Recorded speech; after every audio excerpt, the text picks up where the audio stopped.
Hello friends, எல்லோரும் எப்படி இருக்கீங்க? நல்லா இருக்கீங்களா? நானும் நல்லா இருக்கேன், நீங்களும் நல்லா இருங்க, எல்லாருமே நல்லா இருப்போம். இன்றைக்கி வந்து பார்த்திங்கன்னா என்னோடய டெய்லி ரொட்டீன்ஸ் தான் நான் போட போகிறேன். என்னன்றது இந்த ஃபுல் வீடியோ பாருங்கள், இதில் ஒரு ட்விஸ்ட் இருக்குது. சரி, ஓகே. நான் வந்து மார்னிங் வந்து பிரேக்ஃபாஸ்ட் வந்து சப்பாத்தியும் உருளைக்கிழங்கு கிரேவியும் பண்ணி எடுத்துக்கிட்டேன். லஞ்சுக்கு வந்து ஒயிட் ரைஸும் நல்லா சூப்பரான சுவையான கத்திரிக்காய் தொக்கு, நாட்டு கத்திரிக்காய் தாங்க தொக்கு பண்ணிக்கிட்டேன். அதுக்கு வந்து தயிர் வந்து எடுத்துக்கிட்டேன். தயிர் வந்து வீட்டில் செஞ்ச தயிர், அதையும் தாளித்து எடுத்துக்கிட்டேன். தாளித்து தான் சாப்பிடுவாங்க. இது வந்து பிக்கிலும் வீட்டிலே செஞ்சது தான். இது எதுவுமே வேண்டாம்னு சொல்லிட்டு பாப்பா எக் ரைஸ் கேட்டால் அவளுக்காகவே நான் எக் ரைஸ் பண்ணிட்டேங்க. இன்றைக்கி வந்து வீட்டில் தேங்காய் உடைக்கிற வேலை இருந்தது. அதனால் குழந்தைங்களுக்கும் மத்தியானம் ஸ்கூல் தாங்க. ஸோ எல்லா குழந்தைங்களும் எனக்கு ஹெல்ப் பண்ணாங்க. மம்மி நாங்கள் இருக்கோம், டோன்ட் ஃபீல் அப்படின்னு சொல்லிட்டு எல்லா குழந்தைங்களும் எனக்கு ஹெல்ப் பண்ணுறதுக்காக கிளம்பிட்டாங்க.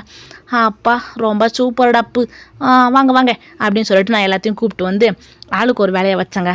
நான் வேணே வைக்கல, அவங்களே செய்ய ஆரம்பிச்சிட்டாங்க.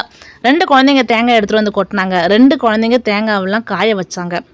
அதுக்கப்புறம் என்னோடய 2 மாமாவும் தேங்காய் உடைக்க ஸ்டார்ட் பண்ணிட்டாங்க. நான் குழந்தைங்களுக்கு டயர்டாயிடுமென்னு சொல்லிட்டு பால் நல்லா சுண்டை காய்ச்சி எடுத்துகிட்டு இந்த சேமை தான் குட்டி குட்டி பீஸ் தான் கட் பண்ணி அதில் போட்டு ஊற வச்சு ஆள் கொஞ்சமாக கொடுத்தேன். எல்லோரும் ஆளுக்கு ஒரு வாய் சாப்பிட்டுட்டு செம்மையாக இருக்குன்னு சொன்னாங்க. சரி, ஓகே. எல்லா குழந்தைங்களும் தேங்காயை அவங்களே காய வச்சிட்டாங்க சூப்பராக. இதுதான் என்னோடய பிறப்புகள், எல்லாத்தையும் பார்த்துக்கோங்க. தேங்காய் தனியாக, அதுக்கப்புறம் உடஞ்ச தேங்காய் தனியாக எல்லாமே காய வச்சு எடுத்துக்கிட்டாங்க. அவங்களுக்கும் ஹாப்பி ஆகிடுச்சு. சரி, ஓகே. என் பையன் ரொம்ப டயர்டாகிட்டு வந்து உட்காந்துட்டான் சோஃபாவில். ஏன்டா தங்கம் அப்படின்னு சொல்லி கேட்டேன். ஐ எம் ஆல்சோ டயர்ட் மாம் அப்படின்னு சொன்னான். சரி, ஓகே, இந்த டவல் போய் குளிச்சுட்டு வா, ஸ்கூலுக்கு டைம் ஆகிடுச்சில்ல அப்படின்னு சொன்னேன். சரி, ஓகே மம்மி அப்படின்னு சொல்லிட்டு அவரும் ஸ்கூலுக்குலாம் குளிச்சுட்டு கிளம்பிட்டார். தலையில் முடியலை, ஆனால் தலை சீவுறாரு, ஏன்னா அவராக கெத்து பாய்ஸ். சரி, ஓகே. வீட்டில் ஒரு கொய்யா பழம் வந்து அதை எடுத்து சாப்பிட்டு டிவி பார்த்துட்டு இருந்தான். சரி நவீன் சாப்பிட்டு டைம் ஆகிடுச்சுன்னு சொல்லிட்டு அவன் சாப்பாடு போட்டு கொடுத்தேன். அவன் சாப்பிட்டுட்டான். பாப்பாவும் சாப்பிட்டுட்டாங்க.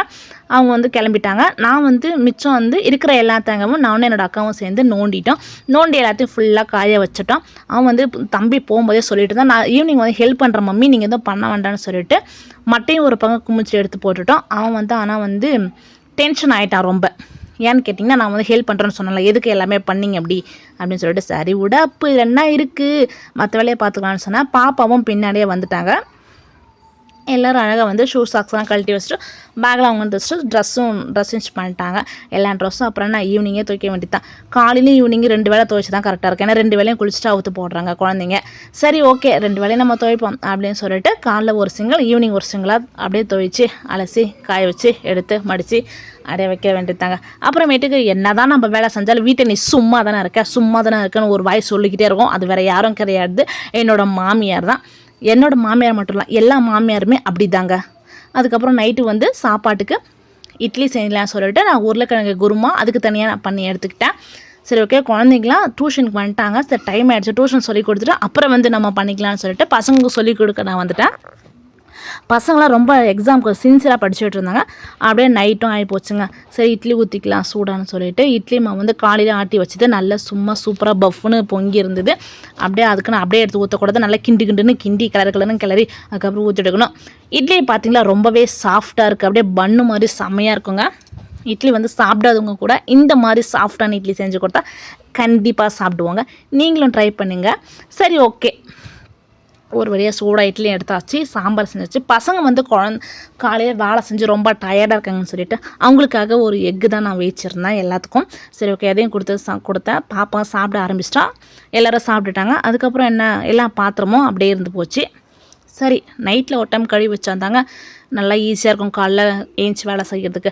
கிச்சனையும் ஃபுல்லாக க்ளீன் பண்ணிட்டேன். பாத்திரமும் எல்லாத்தையும் விளக்கி எடுத்துக்கிட்டேன். சரி, ஓகே. வாஷ் பேஷன் அடுத்தது. அதில் வந்து பார்த்திங்கன்னா சபினா பவுட்ரு தாங்க கொஞ்சம் போட்டு க்ளீன் பண்ணுவேன். வேறு எதுவும் இதுக்காக பெருசாக பிராண்டட்லாம் பவுடர்லாம் வாங்குறது கிடையாது. அப்படியே குட்டியாக ஒரு ப்ரஷ் ஒன்று வச்சுருக்கேன். அதை வச்சு அப்படியே ஓரம் பாரங்களெல்லாம் மூளையை முடுக்கு எல்லாத்துலேயும் போட்டு பரபரன்னு தேய்ச்சி முடிச்சு அப்படியே ஃபுல்லாக க்ளீன் பண்ணிவிடுவேன். டெய்லி நான் வந்து அதை க்ளீன் பண்ணிகிட்டே கற்றுனா அழுக்கு ஒன்றும் அதிகமாக சேராது. இருந்தாலும் நான் கொஞ்சம் பவுட்ரு போட்டு அழுக்கு சேராமல் இருக்க கழுவிடுவேன். அது எனக்கு ரொம்ப பிடிக்கும். அதனால தான் வீட்டுக்கு எப்பவுமே க்ளீனாக வச்சுக்கிறது ரொம்ப நல்ல செயல். ஓகே, பாத்திரம் விளக்கியாச்சு, கிச்சனை க்ளீன் பண்ணியாச்சு. நைட் ஆகிடுச்சு, இனிமேல் நான் தூங்க வேண்டியது தான் அப்படின்னு சொல்லிட்டு கிளம்புனா அப்போ தான் ஞாபகம் வந்தது, நான் பால் காய்ச்சி வச்சுருந்தேங்க தயிருக்கு. வீட்டில் வந்து செய்கிற தயிர் வந்து ரொம்பவே சூப்பராக இருக்கும். அதனால அதில் வந்து புற ஊற்றிக்கலாம். இது நாட்டு மாட்டு பாலோட தயிர் தாங்க. வெயில் சம்மர் டைமில் வந்து தயிர் மோர்லாம் சாப்பிட்றது நல்லதில்லை, அதனால தான். அப்புறம் கொஞ்சம் சாப்பாடு இருந்தது. வந்து நைட்டு வந்து மகாலட்சுமி சாப்பிட வருவாங்க அப்படின்னு சொல்லிட்டு எங்கள் பாட்டி எப்பயுமே சாப்பாடில் தண்ணி ஊற்றி கொஞ்சம் வைக்க சொல்லுவாங்க. அதையும் ஊற்றி ஒரு கிண்ணத்தில் பக்கத்துலேயே வச்சுட்டு தயிரும் தொட்டுக்கோ சாமி, பாய், நான் போயிட்டு வரேன், குட் நைட். இந்த சேனலை சப்ஸ்கிரைப் பண்ணிக்கோங்க.